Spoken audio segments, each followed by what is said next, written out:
I think nowadays that most people know what I mean when I say the phrase NDA. For those few that don't, an NDA or non-disclosure agreement is a document signed between two parties. So, for example, you and your employer, you and your ex-wife, or in my case, you and the government, that acts as a binding contract. That contract is a sworn promise that you will not disclose whatever the contract refers to. Basically, it's a legal document swearing you to secrecy and making sure that you never tell. NDAs are used by companies to ensure that their products and ideas are protected. So, for example, if you went for an interview about some new technology, you might have to sign an NDA to say that you won't discuss the details if you don't get the job. If you're a writer, you might sign an NDA if you write for someone else who puts your work under their name. It's a secret bond. The consequences of breaking an NDA can be serious. If it's a big company, they will sue you into oblivion. If it's the government, well, maybe use your imagination and think how hard a government might work to protect its secrets and what might become of those that deliberately let those secrets go. Eventually, someone else ends up having to sign an NDA about what happened to you, if you get my meaning. So,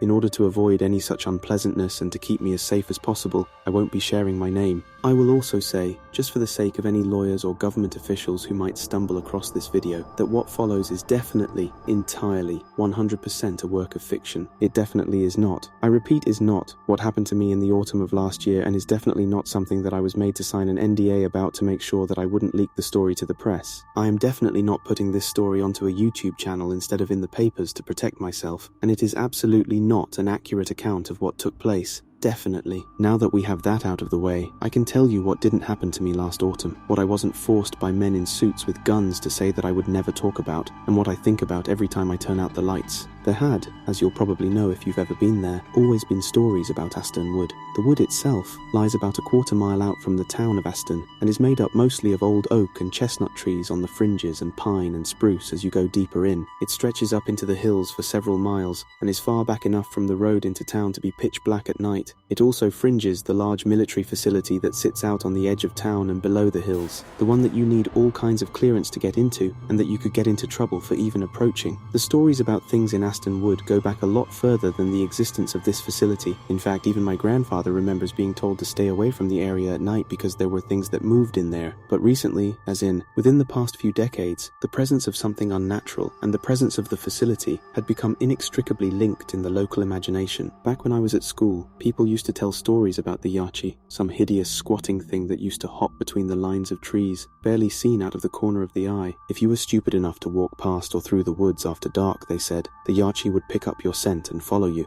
You wouldn't hear it, but every now and again, if you looked back, you would catch a flash of movement, see a snatched glimpse of a crouching thing, hunched and hobbling as darted between the trees. You'd see the last few inches of a foot as it disappeared behind an old oak, or a face that peeked out for a half of a second, to watch and to see you. Once it had your scent, they said, it would never stop following. Some said that the Yachi was an old legend, that it had been passed down for years, and that it was some old pagan belief about the spirit in the wood. Others said it was taken from a TV show or some horror comic written in the 50s. Either way, we were scared of it, and whilst we might not have admitted it to one another, we boys knew better than to be out late anywhere near Aston Wood. As I got older, the stories lost their mythical edge and became both more plausible and perhaps more explicable, though no less terrifying. In my teens, people suggested that the things people saw in Aston Wood were not spirits or fae folk, as some had suggested when we were young, but aliens, specimens of extraterrestrials that had been taken back to the labs, housed in a facility that was made to seem like a military base. Whilst this might sound far-fetched, the lines of razor wire and men standing outside the facility, hidden from the world by the lines of trees, certainly gave these whispers a greater aura of truth than your average monster tale, especially when it was coupled with the many reports from eyewitnesses who claimed that the Yachi or something similar was definitely a real phenomenon. People I knew and trusted, not just my stupid deadbeat friends who would make up anything if they thought it might scare me, but older, respectable people like the local librarian Ms. Turridge or a bus driver called Tom Lanchard told the same stories. They all spoke of how, for some reason, they ended up either on the edge of or passing through the woods after sundown,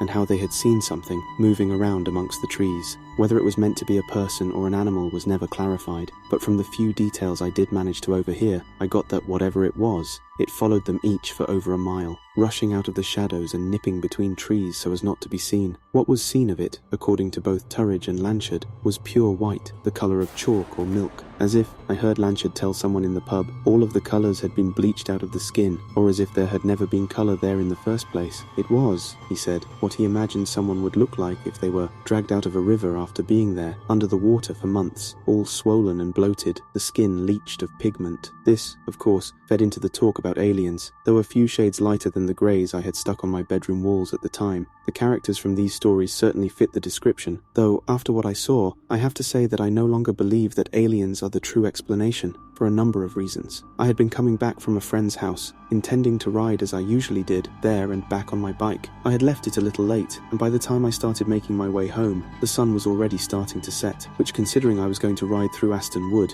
was not a good thing. Still, I knew that if I really pushed hard, I could race on my bike and be through the woods and out the other side before it really got dark. That, however, was before the puncture. I think it was a burst tin can that did it. Crunched up and thrown onto the road, it had caught on the rubber of the tyre, and somehow a jagged point of the metal had burst through, leading the tyre to completely deflate, meaning that I would need to push it rather than ride it home, and that I would be stuck, making my way through the woods in the near dark. I could lie at this point and say that I wasn't scared, that moving slowly between the trees didn't make me feel uncomfortable, and I didn't stop every few seconds to look back over my shoulder. But what would be the point of lying? I was scared. In fact, I was terrified, moving as quickly as I could, the only sound coming from the spokes of the bike as they clicked and the hissing crunch of the gravel beneath the tires. I'll admit that as I walked, I was examining every space between the trees, every dark crevice from which a shape with pale white skin might emerge. I glanced over and over behind me and several times stopped, when I thought I heard a noise to check the path to my left where the brush was thickest. I had paused just like this, scouring the tree line for a moment, when I first heard the wailing, the sound, that at first I thought was coming from an injured animal. It was only when I looked back to the path,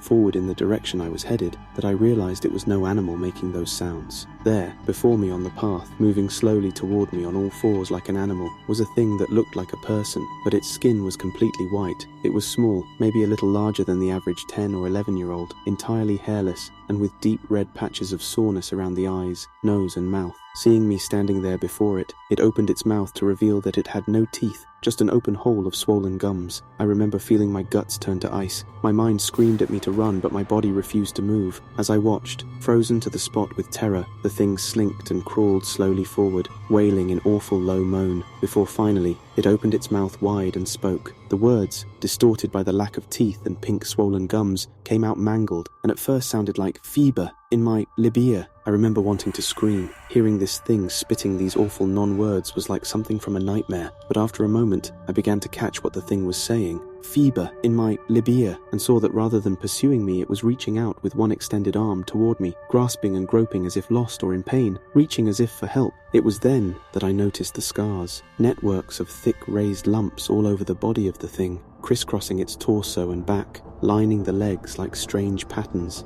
I looked again at the reddened eyes, the mouth empty of teeth, and thought of footage I'd seen of rabbits and guinea pigs kept for chemical testing. Soap and solvent rubbed deliberately and repeatedly into their eyes to test the effectiveness or the impact they might have. I thought of images I'd seen of monkeys, pumped full of chemicals and tortured in cages in the name of product testing. This thing on the road reminded me of them.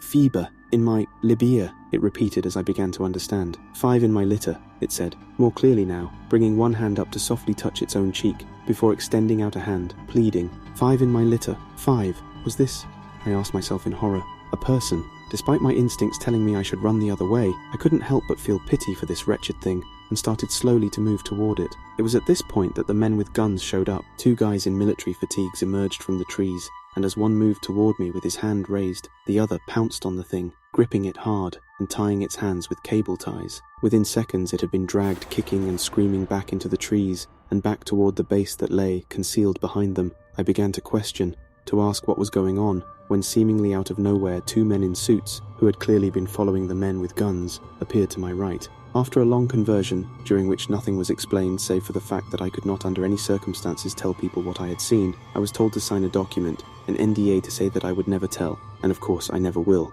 This after all is just a work of fiction, definitely.